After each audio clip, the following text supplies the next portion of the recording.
So Voyager says, okay, and it does that. And now, keep this in mind. Voyager is now 3.7 billion miles from the Earth. It slowly turns, and as it's turning, it's taking a panoramic snapshot of photographs in succession, 60 in total. 60 total. And now, these 60 pictures, get this, they're starting to send it back to Earth, and each one of these pictures consists of 640,000 pixels. And one pixel is so big that it takes 5.5 hours to send the pixel from space to the Earth. Now, they had to send all 640,000 pixels of 60 different pictures. It basically took months to send the pictures. But finally, months later, when they send this awesome image back to the planet Earth, it arrived. And it's a famous picture called the pale blue dot. Are you ready to see the picture?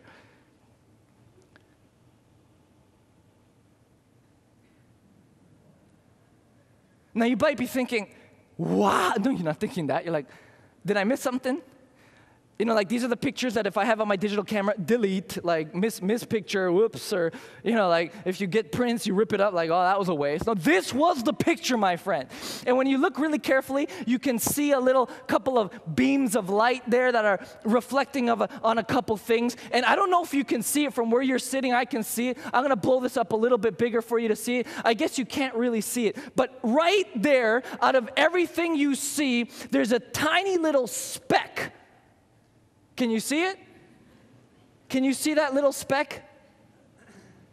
And they called it the pale blue dot.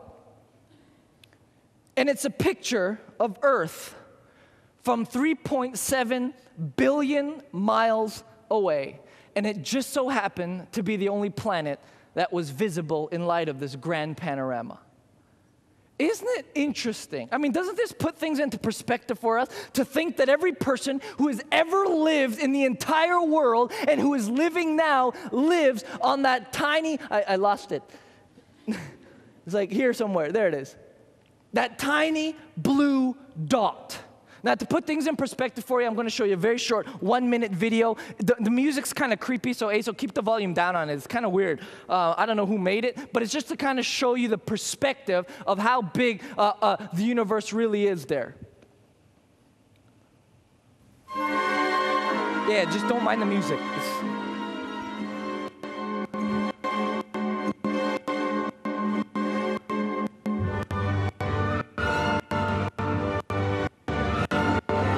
Put the moon, and then it's going to put a couple other images there.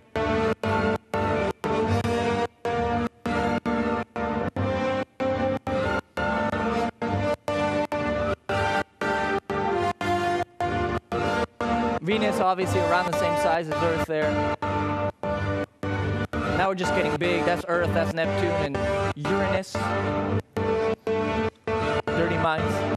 Saturn, obviously much bigger. This is still our solar system, granted. Jupiter. Now the Earth is still here. Now keep in mind, that's the sun, and this is the Earth, this speck right here. That's the planet Sirius. Nice little plug for Sirius satellite radio.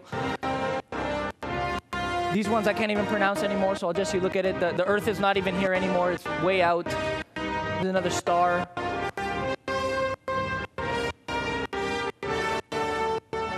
Getting bigger and bigger. This is our solar system, that speck. It's getting bigger.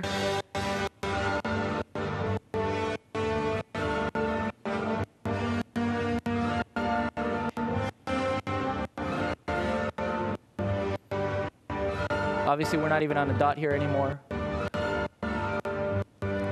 This is Cepheid. Gets even bigger. Cepheid 10. Canis Majoris. Talk about him in just a second. See, this is our sun, and this is our sun, and this is the largest star in the known universe. I mean, just to put things into perspective for you of how big this whole thing is. I mean, it's absolutely crazy. And to think about that. Now, hopefully that's putting you into a more true perspective of how small we really are. I mean, when we think about it in contrast to where we live, and we're like, man, I'm like the center of my universe. No, you're not. I mean, the earth is much bigger and the world is much bigger than that. And the crazy part is even though we're so small, even though we're just this blue dot in the middle of nowhere, in the middle of this huge grand universe, that the very God who created it all, the very God of the universe desires a relationship with me and you. Does that start to make sense to you? That he wants to be a part of our lives? That he wants to be intimately involved in the activity that is going here on this earth, on this pale blue dot? In fact, that he would leave the gloriousness of heaven, which is much bigger than even the universe and is way beyond our universe, that he would leave the gloriousness of heaven and come down as a mere mortal man to our planet in order to save us. I hope we're starting to see the gloriousness and the awesomeness of our Creator. So what we're going to do just over the next couple minutes here is go on a little journey. We're going to get your passport. We're going to go on a little journey here, and we're going to take a look at just a couple of the stars, just a couple of them, to put this whole thing into perspective for us. This is not like, you're saying, where's all the verses of Scripture? I gave you 3. That's all we need for this one. Right now we're going to talk about astrology a little bit. But let's go on this journey. We're going to go 93 million miles from this pale blue dot. And when we go 93 million miles from this pale blue dot, we see the sun 93 miles away. So when you're looking at it right now up through the windows in the sky, that thing is 93 million miles away. Yet light travels so fast that the source of light coming from the sun to our planet right here in Toronto takes only 8 minutes. And that's how fast it is reaching us here. Now this thing is a raging ball of fire. It is 10,000 degrees Fahrenheit on the surface. That is the equivalent of multiple simultaneous billions of nuclear bombs going off at the same time. And this star that we call the sun is providing life to our planet. And it came out of the mouth of God. He went, and there was a sun. Are you starting to see? And the sun is 1,000,000 times bigger than the earth. 1,000,000 times bigger than the earth. So here we are looking at the sun, and it's so intense that we don't want to get any closer than 93 million miles away from it. And Scripture is saying that God is breathing out stars. And not only is he breathing out stars, think about how crazy this is, about the many billions of hundreds of billions of stars that are millions of times the size of the earth. Here's another way to think about it. If the earth were a golf ball,